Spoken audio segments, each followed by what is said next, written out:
So, ladies and gentlemen, you probably remember last week we discussed Attorney General Eric Holder's comments at the Senate Judiciary hearing about drones and secret assassination power. However, ladies and gentlemen, there was in fact another big piece of news that came out of that same judiciary hearing, and we didn't actually have time to cover it, but we are going to cover it now because, in my opinion, it is gigantic news. I'm going to start out by playing a couple of clips with Senator Chuck Grassley addressing Attorney General Eric Holder. Take a listen. I don't have recollection of DOJ prosecuting any high-profile financial criminal convictions in either companies or individuals. Assistant Attorney General Brewer said that one reason why DOJ has not brought these prosecutions is that it reaches out to quote-unquote experts to see what effect the prosecutions would have on the financial markets. So then on January 29th, Senator Brown and I requested details on who these so-called experts are. So far, we've not received any information.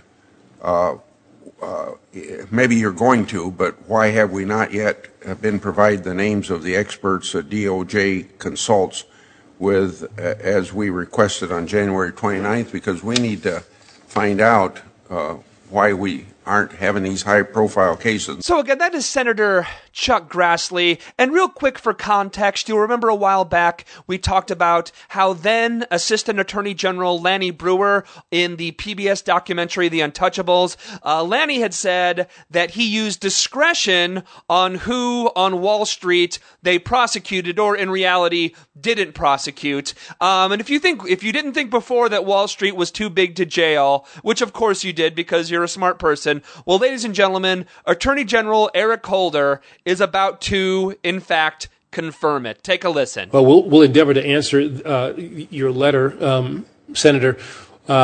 We did not, as I understand it, retain experts outside of the government in making determinations with regard to HSBC.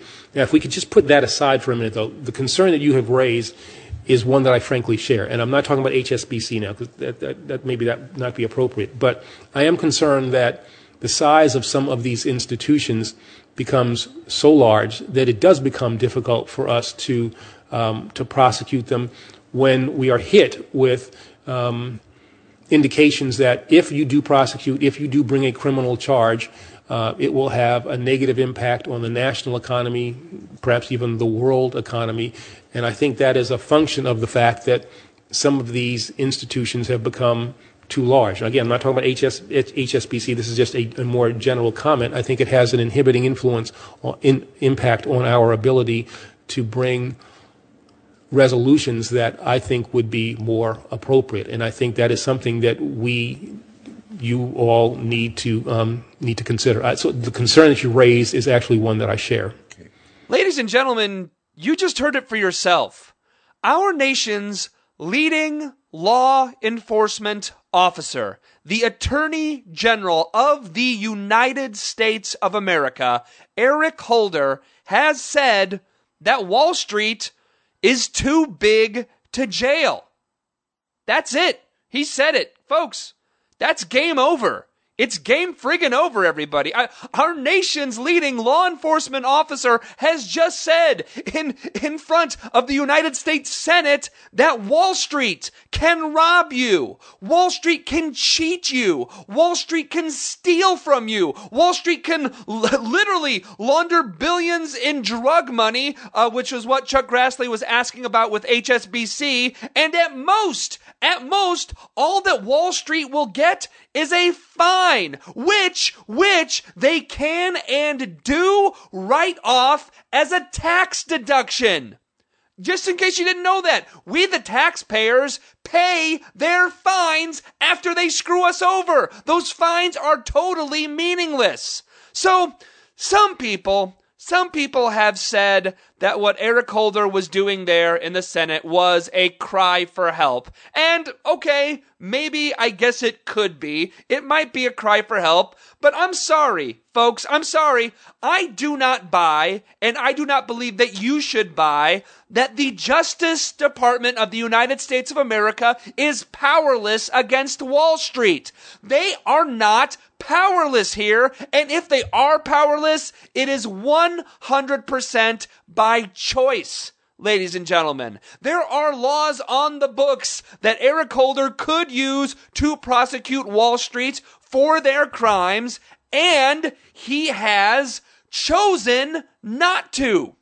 He has chosen not to because he, and by extension President Barack Obama, feel apparently that Wall Street is too big to jail. They have chosen to make Wall Street above the law. You know, if Wall Street didn't believe they had a free pass before, which of course they did, but if they didn't believe it before, how the hell could they not now? He essentially just said, break all the laws you want. I can't do anything about it. You ain't going to jail. I can't prosecute you. Go to town, Wall Street. Look, I'm sorry.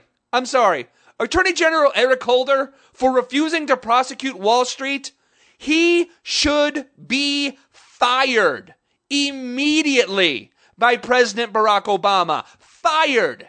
Of course, you all know that that's not going to happen because he's doing this with Barack Obama's blessing. Look, blame all you want. The buck stops with Obama. And Barack Obama has, in fact, his entire administration surrounded himself with Wall Street types, from Tim Geithner to Larry Summers to his brand new spanking Treasury Secretary Jack Lew. Not prosecuting Wall Street is Barack Obama's policy, period. So, obviously, Barack Obama is not going to be firing Attorney General Eric Holder. He's not.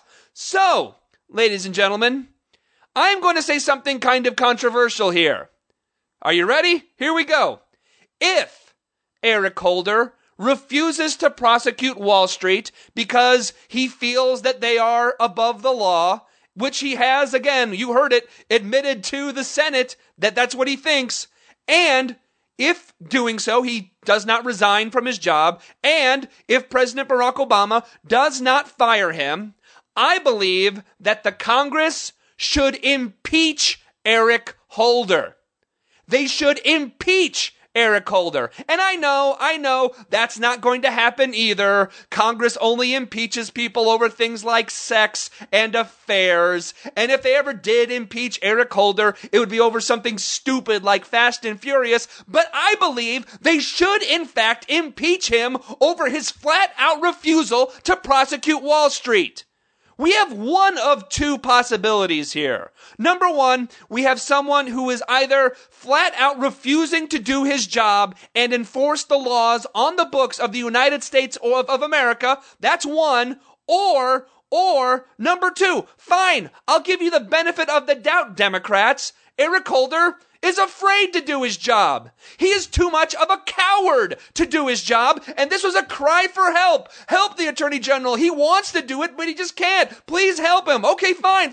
He's scared. He's scared that if he follows the law and prosecutes Wall Street criminals, that the economy will collapse. Okay, fine. You win, Democrats. I'll accept your version. Eric Holder is a sniveling coward. Either way, I don't care. He's not doing his job. The Justice Department's job is not to shield and protect the 1%. It's not. But fine. You think they're too big to prosecute? You want to break up the big banks? Great, I agree. We need to break up the big banks.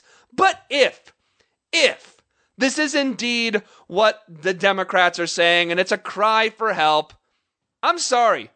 How dare Attorney General Eric Holder give it now? Eric Holder is in his second term. He has been the Attorney General of the United States for over 4 years. And now you want to say that Wall Street is too big to jail and too big to prosecute? Where were you 4 years ago, Eric Holder? Where were you 3 years ago? Where were you two years ago? Where were you last year? Now Now you're concerned after ignoring it for all this time? Did you have some epiphany in the last month or so? What changed your mind? You've had 4 years and you've done nothing. Maybe it's time that we occupy the Justice Department. Maybe it's time we set our sights on those who refuse or are too afraid and cowardly to prosecute Wall Street. Maybe it's time we ask for the impeachment of Attorney General Eric Holder. We'll be right back.